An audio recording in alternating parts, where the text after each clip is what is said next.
इसी खबर आपको बता रही हैं, चुनाव आयोग ने उपचुनाव की घोषणा कर दी है। 7 राज्यों की 13 विधानसभा सीटों पर उपचुनाव होनी है, जिसमें बिहार, एमपी, उत्तराखंड में उपचुनाव की घोषणा की गई है। हिमाचल प्रदेश, पश्चिम बंगाल, पंजाब में उपचुनाव होनी है और तमिलनाडु की 1 विधानसभा सीट पर उपचुनाव होंगे। 10 जुलाई को मतदान है, 13 जुलाई को मतगणना होनी है। ये बड़ी खबर आपको बता रही है, उपचुनाव की घोषणा चुनाव आयोग ने कर दी है। और आपको बताएं कि 7 राज्यों की 13 सीटें हैं जहां पर उपचुनाव होनी है। तमिलनाडु की 1 विधानसभा सीट पर उपचुनाव होनी है। 10 जुलाई को मतदान होना है, 13 जुलाई को मतगणना होगी। चुनाव आयोग ने उपचुनाव की घोषणा कर दी है। बड़ी खबर आपको दे रही है, 7 राज्यों की 13 विधानसभा सीटों पर ये उपचुनाव, जिसमें राज्य बिहार, एमपी, उत्तराखंड में उपचुनाव की घोषणा की गई है। इसके साथ ही हिमाचल प्रदेश, पश्चिम बंगाल, पंजाब में उपचुनाव होनी है। वहीं तमिलनाडु की 1 सीट पर उपचुनाव होगा। 10 जुलाई को मतदान है, 13 जुलाई को मतगणना होनी है। तो देखिए, जहां कल एक और प्रधानमंत्री नरेंद्र मोदी ने पीएम पद की शपथ ली, तो वहीं आज चुनाव आयोग ने ये घोषणा कर दी है। 7 राज्यों की 13 विधानसभा सीटों पर उपचुनाव की घोषणा की गई है, जिसमें बिहार शामिल है, मध्य प्रदेश शामिल है, उत्तराखंड शामिल है, पश्चिम बंगाल, हिमाचल प्रदेश, पंजाब में उपचुनाव होनी है और तमिलनाडु की 1 विधानसभा सीट पर ये उपचुनाव होंगे।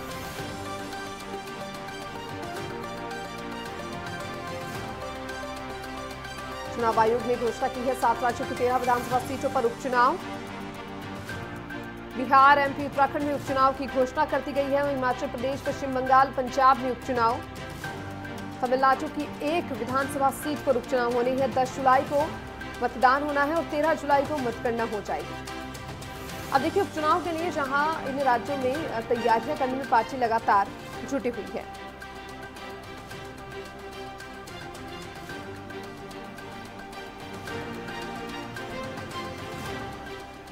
और चलिए, इस पर ज्यादा जानकारी के लिए हमारे साथ हमारे प्रमुख संवाददाता लालचंद लखनऊ से हमारे साथ जुड़ चुके हैं। ईशा ठाकुर भी हमारे साथ चंडीगढ़ से लाइव जुड़ चुके हैं, उनका जरा रुख कर लेते हैं।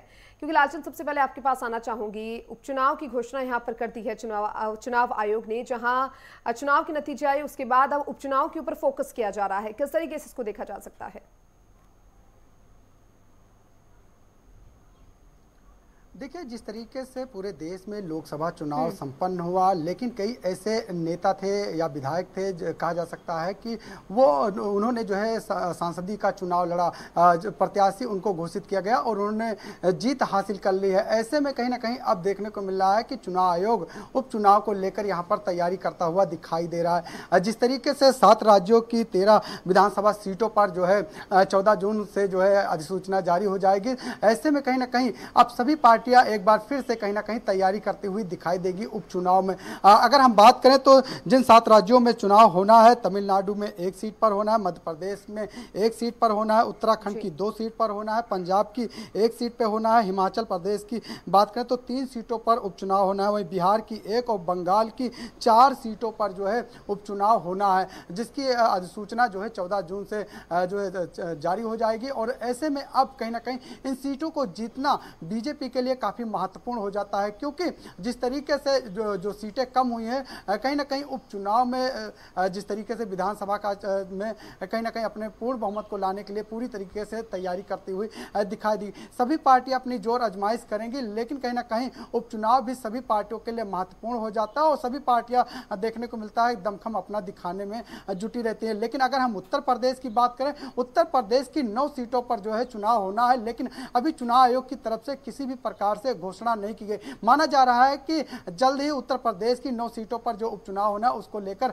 जल्द ही घोषणा की जाएगी, क्योंकि बीजेपी के लिए यहां पर काफी महत्वपूर्ण हो जाता है, क्योंकि बीजेपी जिस तरीके से उत्तर प्रदेश में कम सीटें लाई हैं, ऐसे में कहीं ना कहीं बीजेपी उपचुनाव को जीतने की पूरी कोशिश करेगी। और आपने देखा भी होगा, इसके पहले भी उपचुनाव हुआ है, लेकिन बीजेपी ने हर सीट पर जीत हासिल की है, चाहे वो सांसदीय वाली सीट रही हो, चाहे विधायक वाली सीट रही हो। कहीं ना कहीं बीजेपी उस सीट को जीतने में कामयाब रही है और यही वजह है कि उपचुनाव जब उत्तर प्रदेश में होंगे, जाहिर सी बात है कि बीजेपी उन सीटों पर अपनी जोर आजमाइश करती हुई दिखाई देगी। लेकिन जिस तरीके से इंडिया गठबंधन की बात करें, इंडिया गठबंधन ने कहीं ना कहीं लोकसभा चुनाव में अच्छी जो है जीत हासिल की है और माना जा रहा है कि चाहे समाजवादी पार्टी की बात की जाए, चाहे कांग्रेस की बात की जाए, कहीं ना कहीं इंडिया गठबंधन के साथ उत्तर प्रदेश में उपचुनाव भी लड़ते हुए दिखाई देंगे। ऐसे में समाजवादी पार्टी के जो चाहे अखिलेश यादव की बात करें, वो करहल विधानसभा छोड़ेंगे और वो सांसद बने रहेंगे। बाहर से विधायक हैं, वो सीट अब खाली होने जा रही है। इसके साथ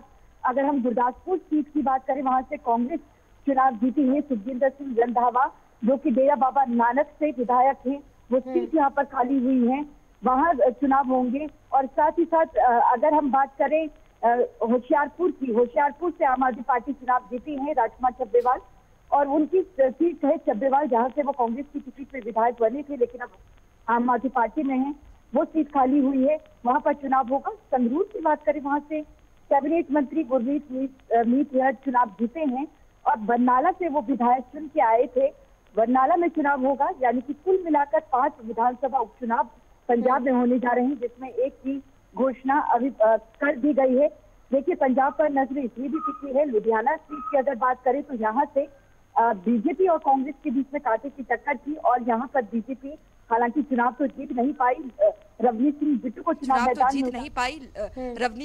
को चुनाव मैदान में उतारा गया था, जिन्होंने 2019 लोकसभा चुनाव कांग्रेस की टिकट पे जीता था, और कांग्रेस के कदावर नेता रहे हैं रवनीत सिंह बिट्टू, लेकिन बीजेपी में शामिल होने के बाद करारी हार हुई।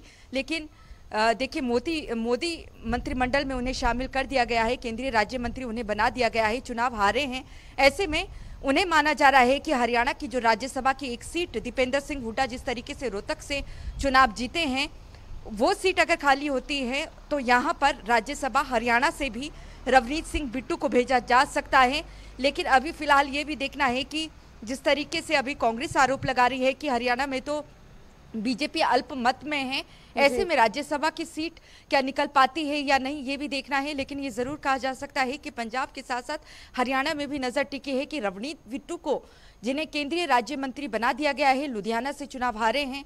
अमरिंदर सिंह राजा वड़िंग जो कि विधायक चुने गए थे गिद्धड़बाह से, लेकिन चुनाव जीता है लोकसभा का उन्होंने लुधियाना से। तो ऐसे में रवनीत बिट्टू को कहां से भेजा जाता है चुनाव में। साथ ही देखा जाए तो कांग्रेस इस वक्त मजबूत चल रही है, 7 सीटें लोकसभा की जीती है कांग्रेस पार्टी ने, आम आदमी पार्टी 3 में सिमट कर रह गई।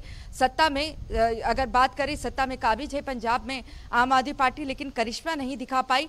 बीजेपी की बात करें, 0 में आ चुकी है, लेकिन वोट प्रतिशत काफी बड़ा है। पहली बार भारतीय जनता पार्टी का ये वोट प्रतिशत 19% रहा है। तो ऐसे में बीजेपी भी कह रही है कि भले ही सीट ना निकाली हो, लेकिन जिस तरीके से वोटिंग परसेंटेज बड़ा है, 20 से अधिक विधानसभा चुनाव में वो आगे रही है, तो ऐसे में विधानसभा का जो उपचुनाव होगा ये कांटे की टक्कर रहने वाली है 3 पार्टियों के बीच में। वहीं श्रोमणी अकाली दल की बात करें, पंथक पार्टी है, लेकिन वो करिश्मा नहीं कर पाई। एक ही सीट हरसिमरत कौर बादल की वो जीत पाई है, लेकिन वोटिंग परसेंटेज की बात करें तो वो भारतीय जनता पार्टी से भी काफी पीछे चल रही है। तो ये जरूर जा सकता है कि जो मुख्य मुकाबला यहाँ पर देखने को मिलेगा उपचुनाव में, वो कहीं ना कहीं त्रिकोणीय रहने वाला है। बिल्कुल। चलिए ईशा, आपने बताया कि किस तरीके से जो मुकाबला है वो पंजाब में देखने को मिलेगा और सीटें यहाँ पर किस तरीके से पूरी जो है वो डिसाइड की गई है। बहुत बहुत शुक्रिया आप दोनों का तमाम जानकारी को साझा करने के लिए। और देखिए, खबरें यूं ही लगातार जारी है, रुकेंगे एक छोटे से ब्रेक के लिए।